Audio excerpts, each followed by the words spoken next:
Morning. Tough message. There are several lessons, though, that we can draw from the parable of the talents. Now, does everyone know what a talent is? Well, we understand talent in a little bit different way in our country, but a talent in Jesus' time was a piece of gold. It was a denomination of money that they would use in trading. But we can also use it, as we understand it, as a gift. First, let's look at these talents. It makes us understand that everyone has got a talent. Every person sitting here is talented in some way or another. And we all have an obligation to discover and use that talent. In today's gospel, we see it in a better way. Even if we fail, it is better than to just bury it outside right in the yard. The parable of the talents challenges every one of us to be enterprising, even in the midst of a daunting challenge. An enterprising person is someone who is creative and who constantly strives to improve themselves each and every day, and also to place these gifts at the service of other people. There are people who use their talents just for themselves. That's it. We've seen that. We see it at work sometimes, refusing to share it with others. There are people who use their talents only for others. When we lived in Connecticut, there was a pastor who lived across from the Naubach School, and he had 5 kids, and he was a really well-known pastor. His kids were constantly in trouble. Constantly in trouble. So whatever he was preaching on Sunday, he definitely was not doing with the kids during the week. There are people who are carpenters, who make chairs, beautiful stuff, and then you look at their house, they have nothing to sit on because they keep giving things away. And also, we see it with teachers in both public schools and private schools and charter schools that are exceptional teachers, but they have no time at home to teach their kids at all.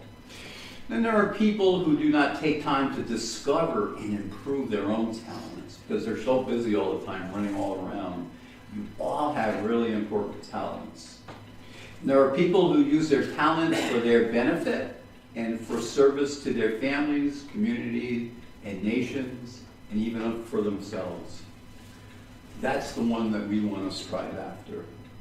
There are talented people whose talents are weakened by pride, the fear of taking risks, distractions of wealth, habits, bad attitudes.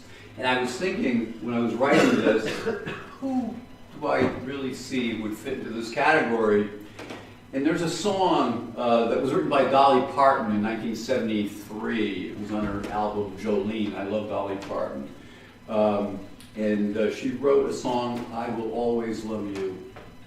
And she later gave the song to, oh my God, what is her name? Whitney Houston. And I'm thinking, Whitney really fits into this category. What an amazing, when I hear that song, if I'm in the car, I jack it up as far as it can go. There is no, for me anyway, maybe you can't stand the song because they drove it to the ground, they played it too much, but what a voice. I have never heard anyone sing like Whitney Houston. I think it was in the movie The Bodyguard. Great song. She was so popular, so talented. Her talent, you couldn't measure it. And then we see what happened. I think maybe she got a little hooked up with Bobby Brown, and that didn't help her out. But also the pride, and she became what we call in our society a diva. And then drugs took her over. And that great talent, that exceptional talent, was just let go. Really sad. So we can use talents for so many things, for good and for bad. The last one, we've worked with people I know. I've worked with them over the years. I've had them work in my department. tell us this. My talent is to speak my mind. My talent is to tell it like it is. I don't know if you have anyone at work like that. We all know people, though, in our lives like that. We work with individuals like that. They're kind of on the loud side. The priest of one of these people said, God would not be worried if you buried that type of talent, right? That talent for bluntness, but lacks prudence to kind of manage that gift. It's good to be very honest, but to be brutally honest is not really good. So we have to have a little bit of prudence with it. That's one talent, as the priest said, that could be buried in the yard. Ralph Waldo Emerson said, talent is commonly developed, listen to this, commonly developed at the expense of character. There are some people who can make money. Oh my God, everything they touch turns to money. They're billionaires. We might even have one in the White House. But their character, you look at, is it even worth it? Is it worth it that you have so much money? Money you'll never use. Money your family will never use. But your character is like a flat tire. Not useful for anything. It's tough to see things like that in life when people who have such great talents but have such hubris and no character at all.